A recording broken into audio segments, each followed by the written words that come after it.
Assalamualaikum warahmatullahi wabarakatuh. Selamat datang di Andrik Channel. Kali ini kita akan membahas unboxing tax rule Undang-Undang Nomor 2 Tahun 2020.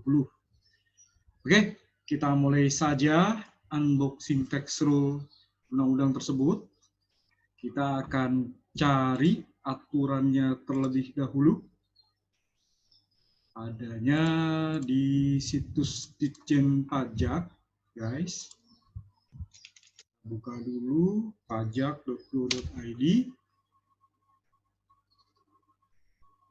Oke, kemudian kita cari undang-undang yang bersangkutan, Undang-Undang Nomor 2 Tahun 2020.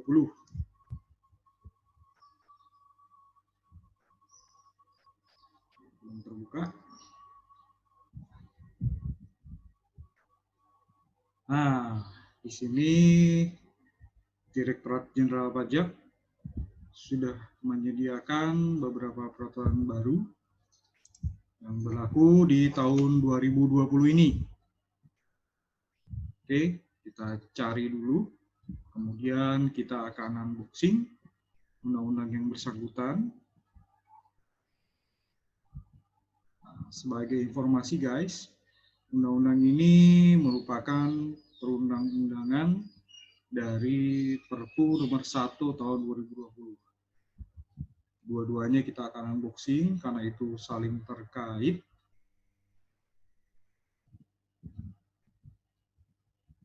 Ya, ini dulu. Ini terkait dengan COVID, guys. Oke, sudah terbuka. Kita cari sekarang Undang-Undang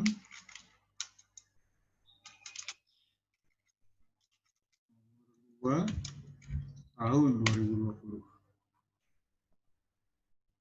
tentang penetapan Perpu Nomor 1 Tahun 2020.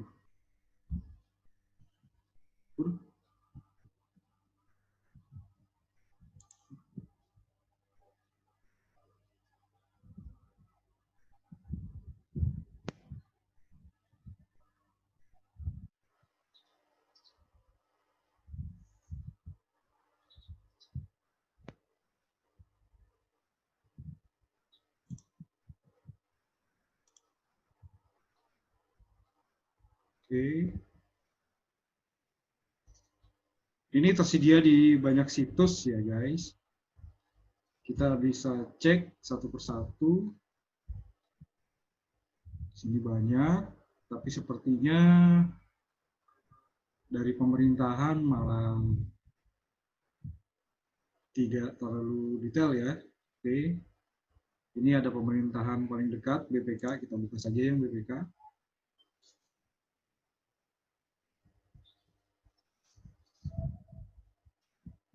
Oke, sekarang kita buka undang-undangnya. Kita sudah download. Kita akan tampilkan. Ini dia undang-undangnya. Nah, jadi guys, di Undang-Undang Nomor 2 Tahun 2020 itu mengatur tentang penetapan peraturan pemerintah pengganti Undang-Undang Nomor 1 Tahun 2020 tentang kebijakan keuangan negara dan stabilitas sistem keuangan untuk penanganan pandemi coronavirus disease 2009 atau COVID-19 dan atau dalam rangka menghadapi ancaman yang membahayakan perekonomian nasional dan atau stabilitas sistem keuangan menjadi undang-undang. Nah, di setiap peraturan guys itu ada beberapa bagian. Bagian pertama biasanya ada di pertimbangan atau menimbang di sini. Kemudian konsideran, mengingat peraturan-peraturan yang membawai atau melatar belakangi atau bagian dari peraturan perundang-undangan di Indonesia di sini, dimulai dengan Undang-Undang Dasar 1945, Undang-Undang Dasar Republik Indonesia tahun 1945, dan ada bagian penetapan. Oke, kita ke bagian pertimbangan dulu. Kenapa Undang-Undang Nomor 2 Tahun 2020 ini terbit. Oke, jadi seperti kita ketahui bahwa di awal tahun 2020 ini dunia menghadapi pandemi COVID-19. Jadi penyebaran COVID-19 dinyatakan oleh Organisasi Kesehatan Dunia sebagai pandemi pada sebagian besar negara di seluruh dunia, termasuk Indonesia. Yang ini menunjukkan peningkatan dari waktu ke waktu dan telah menimbulkan korban jiwa, kerugian material yang semakin besar, ya, sehingga berimplikasi pada aspek sosial, ekonomi, dan kesejahteraan masyarakat. Implikasi pandemi COVID-19 berdampak terhadap perlambatan pertumbuhan ekonomi nasional, penurunan penerimaan negara, dan peningkatan belanja negara dan pembiayaan, sehingga diperlukan berbagai upaya pemerintah untuk melakukan penyelamatan kesehatan dan perekonomian nasional. Dengan fokus pada belanja untuk kesehatan, jaring pengaman sosial, pemulihan ekonomi, termasuk dunia usaha dan masyarakat yang terdampak. Oke, implikasi pandemi COVID-19 berdampak terhadap memburuknya sistem keuangan yang ditunjukkan dengan penurunan berbagai aktivitas ekonomi domestik, sehingga perlu dimitigasi bersama oleh pemerintah dan Komite Stabilitas Sistem Keuangan untuk melakukan tindakan antisipasi dalam rangka menjaga stabilitas sistem keuangan. Oke, itu yang melatar belakangi. Juga di sini berdasarkan pertimbangan grup ABC tadi ya, untuk mengatasi kegentingan yang memaksa, Presiden sesuai kewenangannya berdasarkan pasal 22 ayat 1 Undang-Undang Dasar Negara Republik Indonesia tahun 1945 telah menetapkan Perpu nomor 1 tentang kebijakan keuangan negara dan stabilitas keuangan karena penanganan pandemi COVID-19 dan atau dalam rangka menghadapi ancaman yang membahayakan perekonomian nasional atau stabilitas sistem keuangan pada tanggal 31 Maret. Nah, itu ya yang melatar belakangi sehingga perlu menetapkan Perpu nomor 1 ini tahun 2020 menjadi undang-undang. Nah, di bagian penetapan di sini disebut ditegaskan bahwa Perpu nomor 1 tahun 2020 ditetapkan menjadi undang-undang dan melampirkan sebagai bagian tidak terpisahkan dari Undang-Undang Nomor 2 tahun 2020 ini dan berlaku pada tanggal diundangkan. Disahkan di Jakarta 16 Mei 2020, diundangkan di Jakarta pada tanggal 18 Mei 2020.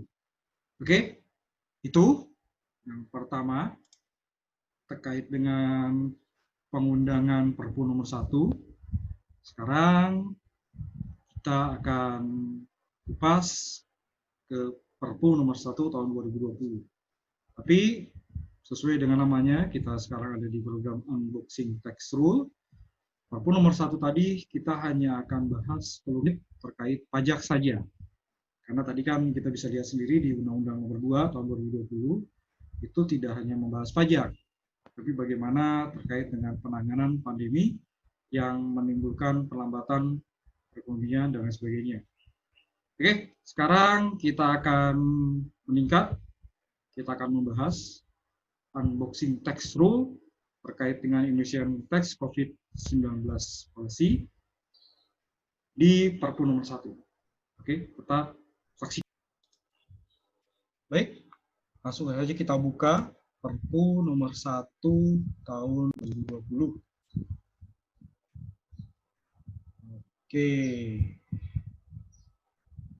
Seperti tadi di bagian Undang-Undang Nomor 2 tahun 2020 ini sama ya, ada pertimbangan di Perpu 1 tahun 2020 ini juga hampir sama.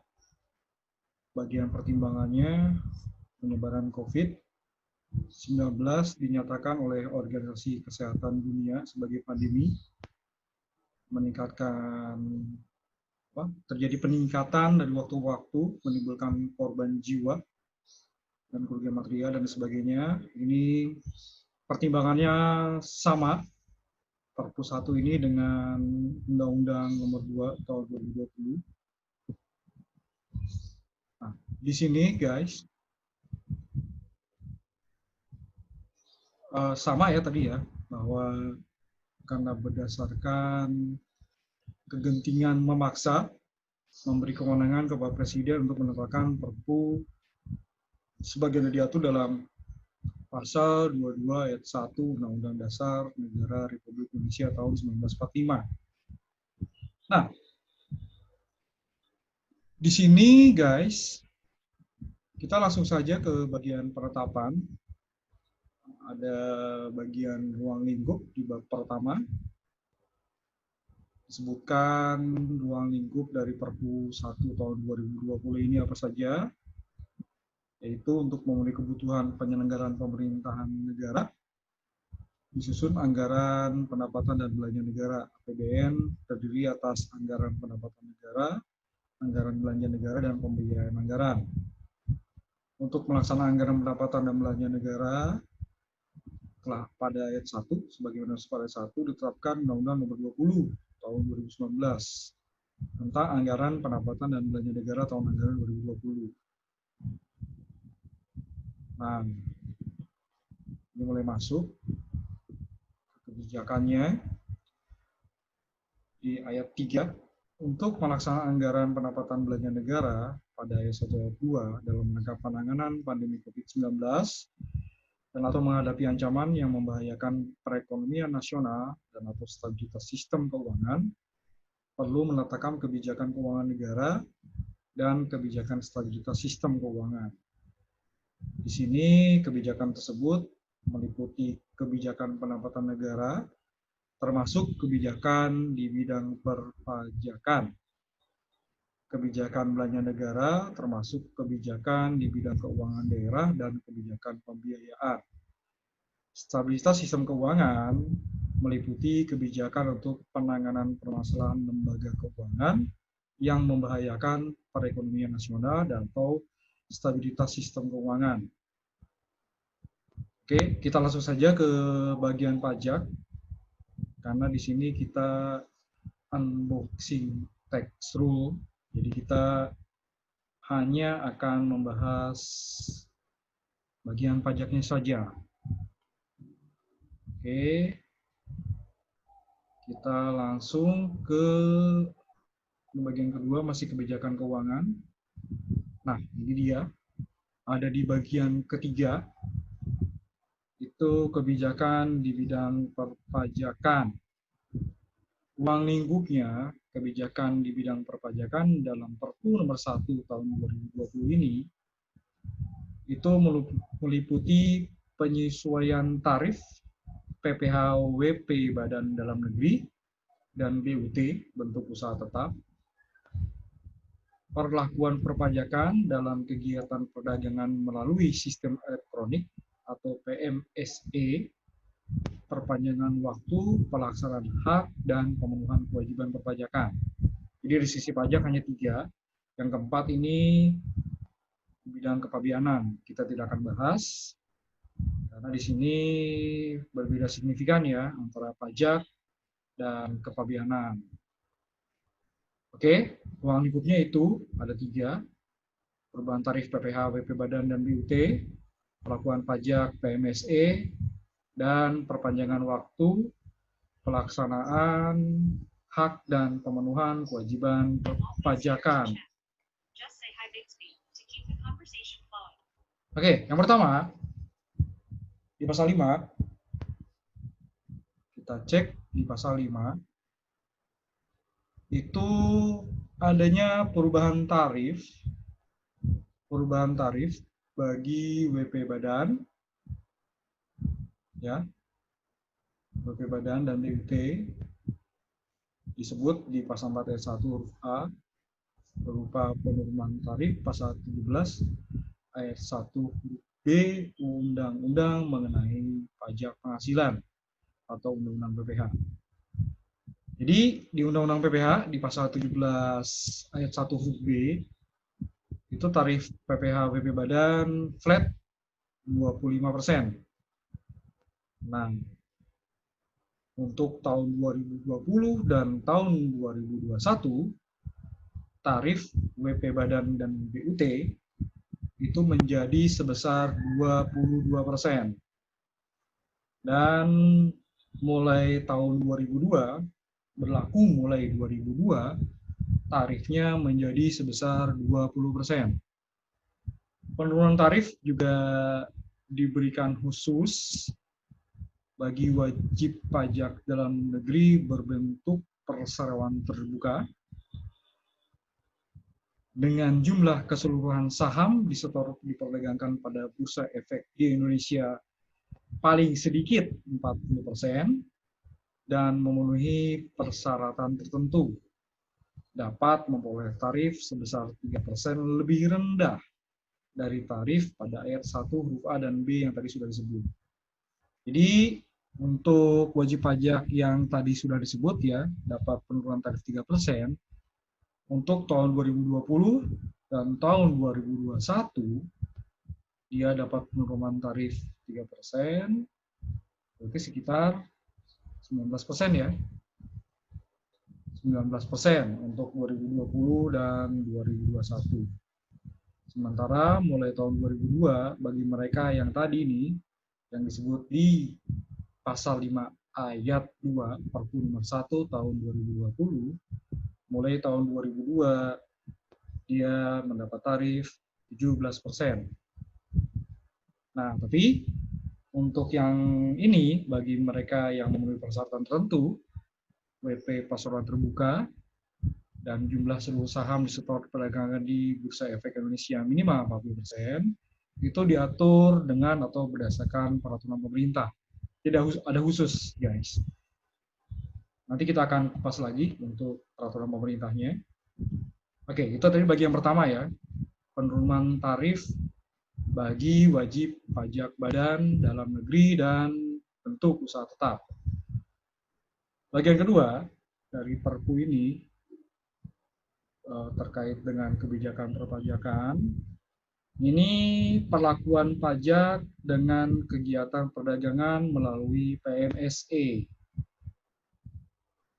Yang pertama, pengenaan pajak pertambahan nilai atas pemanfaatan barang kena pajak tidak berwujud dan atau jasa kena pajak dari luar daerah pabean di dalam daerah pabean melalui perdagangan melalui sistem elektronik PMSE dan pengenaan PPH atau pajak transaksi elektronik atas kegiatan PMSE yang dilakukan oleh subjek pajak luar negeri yang memenuhi ketentuan keadaan ekonomi signifikan.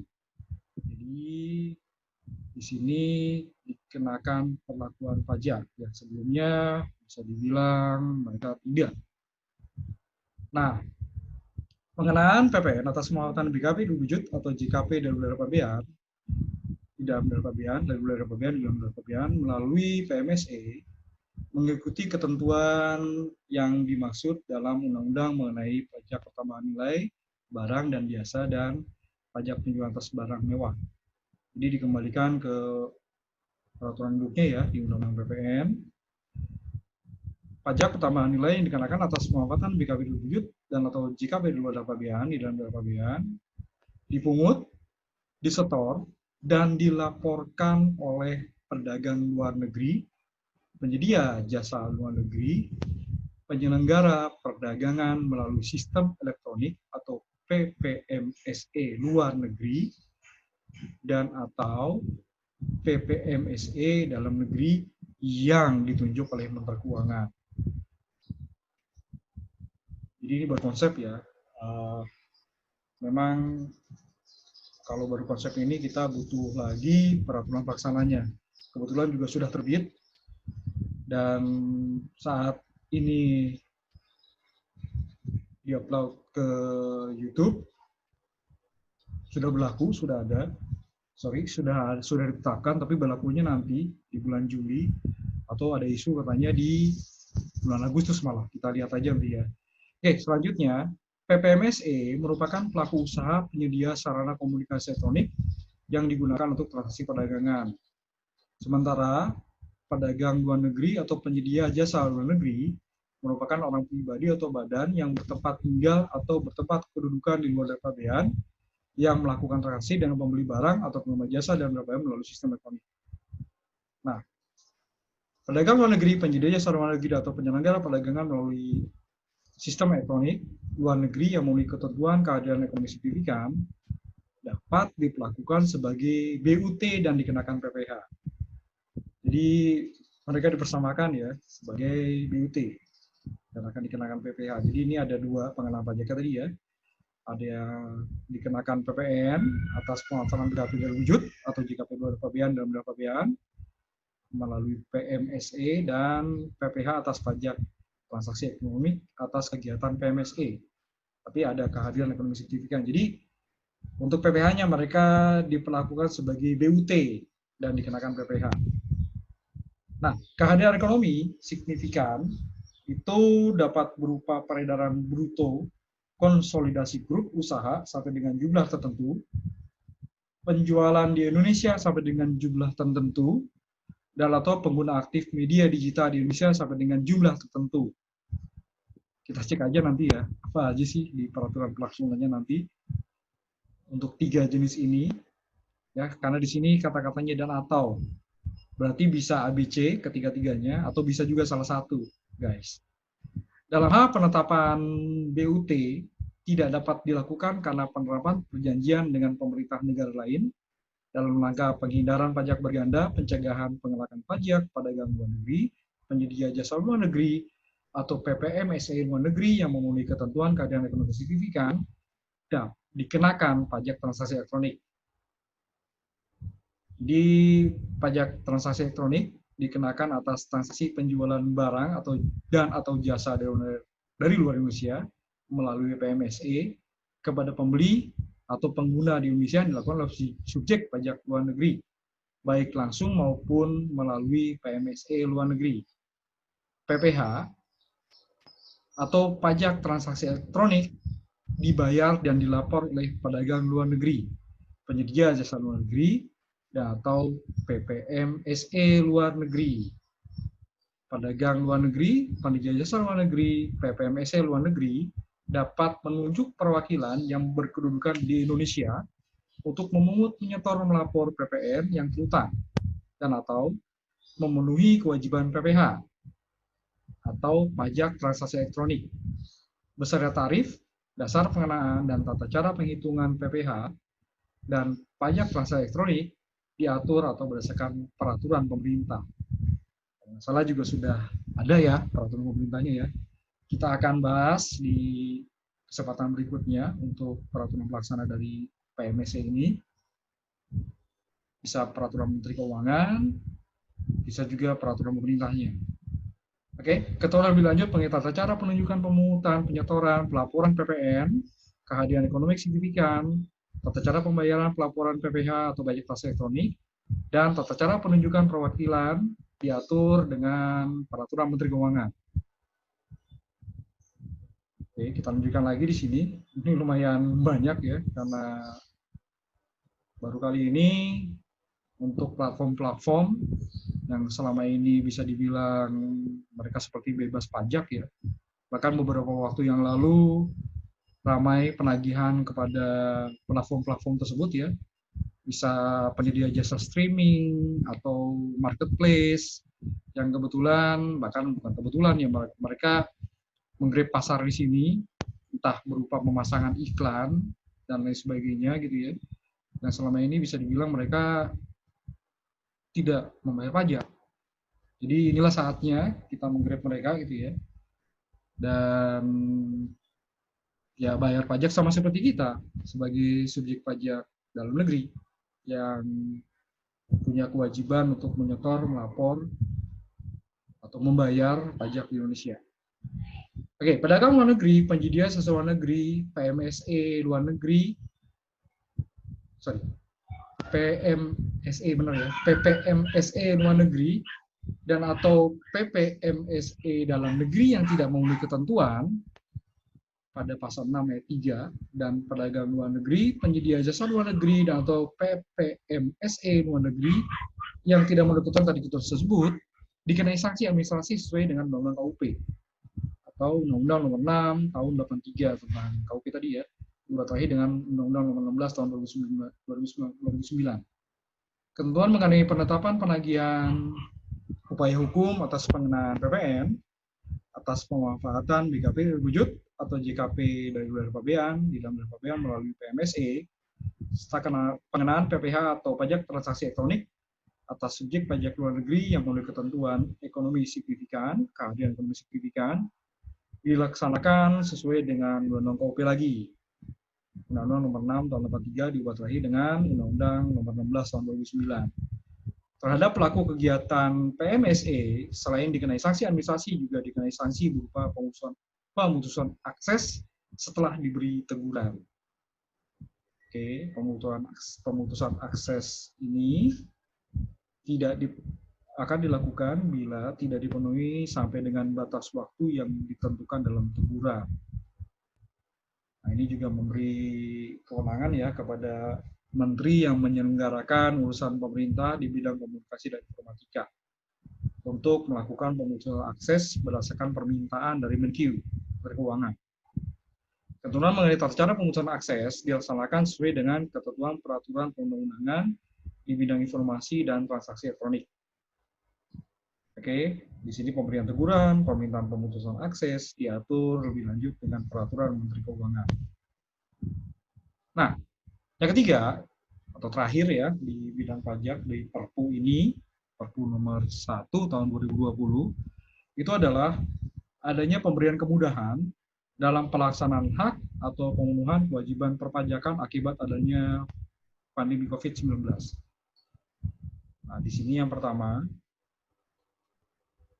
atas pengajuan keberatan wajib pajak yang jatuh tempo pengajuan keberatan yang diatur dalam pasal 25 ayat 3 Undang-Undang KUP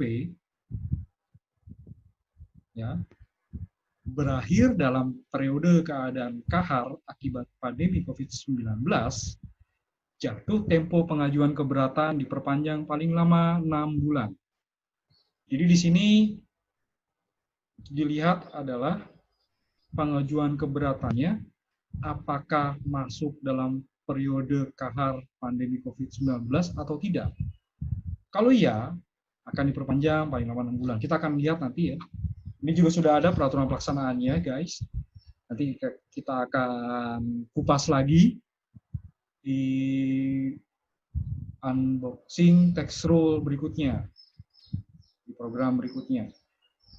Kemudian, atas pengembalian kelebihan pembayaran pajak yang diatur dalam pasal 11 ayat 2 Undang-Undang KUP, yang jatuh tempo pengembalian berakhir dalam periode keadaan kahar akibat pandemi COVID-19, jatuh tempo pengembalian tersebut diperpanjang paling lama 1 bulan. Atas pelaksanaan hak wajib pajak yang meliputi permohonan pengembalian kelebihan pembayaran pajak yang diatur dalam pasal 17 ayat 1 Undang-Undang KUP, kemudian pengajuan surat keberatan yang diatur dalam pasal 26 ayat 1 Undang-Undang KUP, permohonan pengurangan, penghapusan sanksi administrasi, pengurangan pembatalan ketetapan pajak yang tidak benar, pembatalan hasil pemeriksaan yang diatur dalam pasal 36 ayat 1 Undang-Undang KUP, yang jatuh tempo penerbitan surat ketetapan atau surat keputusan berakhir dalam periode keadaan kahar akibat pandemi COVID-19, jatuh tempo penerbitan surat ketetapan atau surat keputusan tersebut diperpanjang paling lama 6 bulan. Penetapan periode kahar, penetapan periode waktu keadaan kahar akibat pandemi COVID-19, seperti yang sudah disebut tadi, ini mengacu kepada penetapan pemerintah melalui Kepala Badan Nasional Penanggulangan Bencana atau BNPB. Jadi keadaan kahar itu kita harus lihat sampai kapan, ya. Sampai saat ini kemarin sih ya, mereka sudah menerbitkan sampai dengan 29 Mei tahun 2020. diperpanjang atau tidak, itu nanti kembali lagi kepada kondisi pandemi COVID ini, COVID-19 ini, apakah berkurang atau bertambah.